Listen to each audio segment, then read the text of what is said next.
यही सरकार ठीक कुछ दिन पूर्व प्रथम अनुपूरक बजट माफ कीजिएगा प्रथम अनुपूरक बजट 4,833 करोड़ 39 लाख का लाया गया था और आज पुनः द्वितीय अनुपूरक बजट जो कि 11,697 करोड़ 45 लाख की राशि लेकर आए हैं। तो महोदय, जब पूर्व में हमारे पास जो निर्धारित राशि होती है और उन राशि को अगर हम खर्च नहीं कर पाते हैं तो फिर ऐसे बजट का एक दिशा का होना और राज्य की दिशा का अलग होना कहीं ना कहीं इस चरितार्थ को हम लोग उदाहरण के रूप में प्रस्तुत करते हैं। महोदय, बजट की सार्थकता तभी आम व्यक्ति को समझ में आएगी जब एक गांव का सबसे गरीब व्यक्ति गंगवा की पत्नी गंगिया अपनी गठरी में बाजार के बजट को रख पाएगी।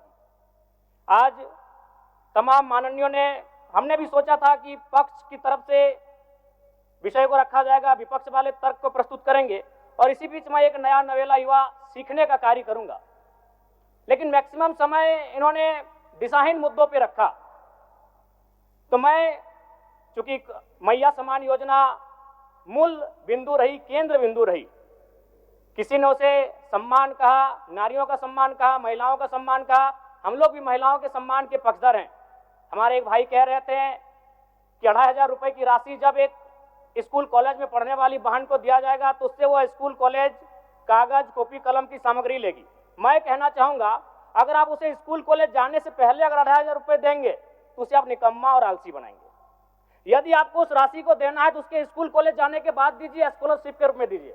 मैं आज पुनः कहूंगा, क्योंकि आप सत्ता पक्ष में हैं, आप संभवतः अपने इस विषय को बचाएंगे, आप अपना पक्ष रखेंगे कि आपने मैया सम्मान योजना एक महान कार्य किया है, लेकिन मैं फिर कहूंगा 18 साल 25 साल 30 साल की लड़कियों को जो आप फ्री में 2,500 रुपए दे रहे हैं, आप उनकी प्रतिभा को हनन कर रहे हैं, आप उनकी प्रतिभा को नकारात्मक दिशा में ले जाने कार्य कर रहे हैं। महोदय, मैं इसे से आप स्कॉलरशिप का रूप दीजिए।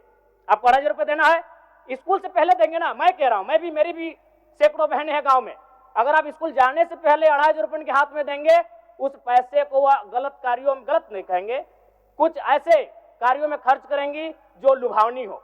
स्कूल जाने के बाद, अटेंडेंस के बाद अगर आप देंगे स्कॉलरशिप के रूप में तो वो बहन स्कूल तक जाएगी।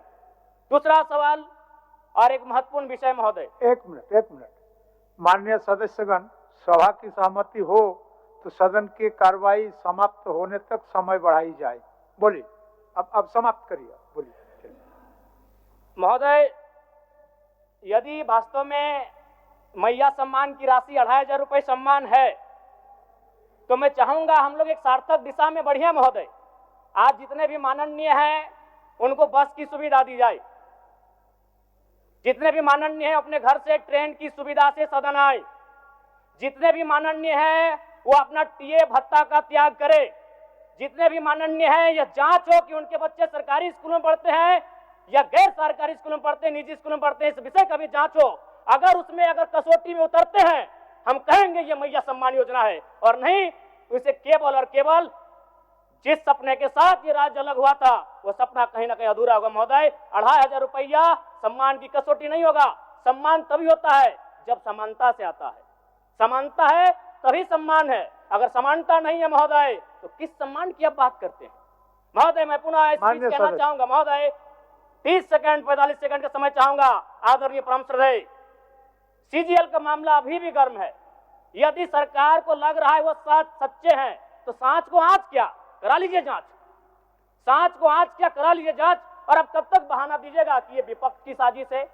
विपक्ष के सारे पे छात्र सड़कों पे नहीं है, सपने टूट रहे हैं, सपने नेशनल नाबूद हो रहे हैं, इसीलिए छात्र सड़कों पर है। और याद रखिएगा, उनके सपनों के बीच कोई आएगा, पहाड़ आए, दरिया आए या चट्टान आए, छात्र टकराएंगे। महोदय, मैं फिर कहूंगा, यदि आप सच हैं तो सच को आंच क्या कराइए जांच, सीजीएल की जांच हो। मैं पुनः कहूंगा, खतियान आधारित स्थानीय नीति, विस्थापन नीति पुनः समीक्षा करते हुए लागू कैसे हो उस दिशा में राज्य को बढ़ना चाहिए। और महत्वपूर्ण विषय महोदय, मैं ये कहना चाहूंगा, हो गया माननीय जयराम कुमार जी, हो गया। धन्यवाद महोदय।